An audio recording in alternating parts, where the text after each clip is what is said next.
ju thoni që vendosja e një polici që e quajmë kështu ose një punonjësi nga Ilirian Guard prej 8 orësh në ambientet e gjykatës është i pamjaftueshëm? Sa po thashti, problemi nuk është një polic, një punonjës apo 101 punonjës. Përkatësisht duhet të zgjidhet një problem i cili është sistemik dhe endemik në sistemin e drejtësisë.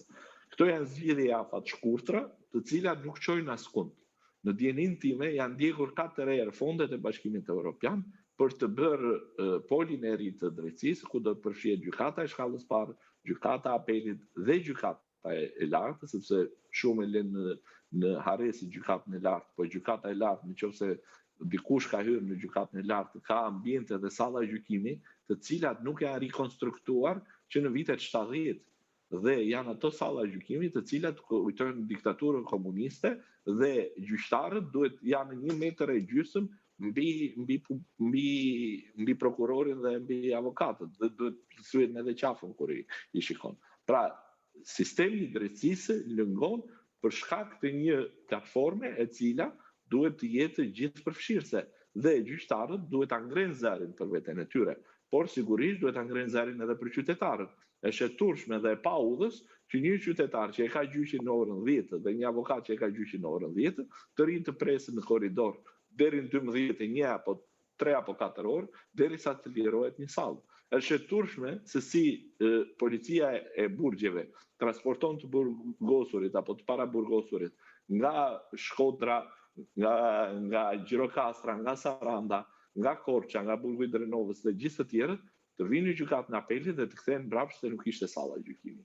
Pra të gjitha këto përbëjnë atë që thuhet siguria në burgje. Edhe Indjerja së Kalaja nuk u vra nga krimi organizuar. U vra nga një njeri i cili, pra nuk po justifikoj, kurse si e dënoj me forcë, por u vra nga një njeri i cili ishte sorollatur, po ta themi, në thonjza, ose ishte ardhur dyerve të gjykatave për 2 dekada.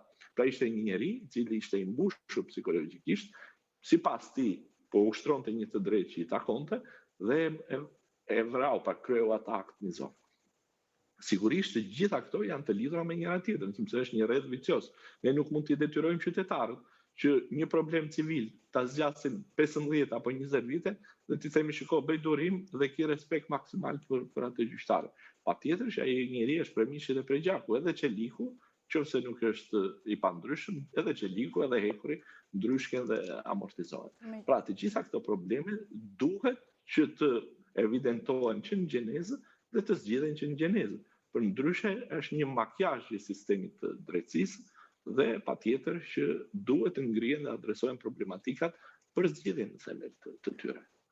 Dhe meqense më përmendë gjyqjet civile një avokate teksa e kontaktoja më tha Liltha, kam 5 vite që e pres një gjyqta dhe si përfundim ka dalë data, tha problemi është a inshallah nuk më shtyhet. Që ka me fat Lilithin ta raste që përiste të përnën vite, kështu që ka me fat 5 vite. është shumë fat. Dua të ndalem pak tek mbi ngarkesa. Vijon të jetë e njëjta mbi ngarkesa edhe pse e folëm shumë pra që në krye të 3 muajve pas asaj ngjarje të rëndë të ndodhur në sallën e gjyqeve. Apo ka ndryshuar diçka? Asnjë gjë nuk ka ndryshuar, fatkeqësisht asnjë gjë nuk ka ndryshuar. Bingarkesa është çnjerëzore. Këtë nuk e them unë, e thot prokurori i përgjithshëm. Më shumë se 35% e prokurorëve në sistemin e drejtësisë mungojnë. Pra që do të thotë 1/3 e prokurorëve mungojnë në sistemin e drejtësisë. Po kaq që apo më të mëdha janë vakancat në sistemin e drejtësisë pra në gjykatë. Që do të thotë që punën e 3 vetëve praktikisht sot po e bën 2 vetë në prokurori dhe 1 vetë e gjysmë, apo punën e 4 vetëve po e bën 2 vetë në gjykatë. Dhe kjo patjetër që sasia gjithmonë është në dëm të cilësisë. Një gjyqtar i cili gjykon 650-700 dosje në vit, imagjinoni se çfarë kualiteti sa cilësore është ajo drejtësi që ai jep. Sigurisht që atij nuk i vjen radha që t'i shfletoj, jo më të ulet, t'i lexojë dhe të nxjerrë një konkluzion të caktuar. Dhe më pas, patjetër që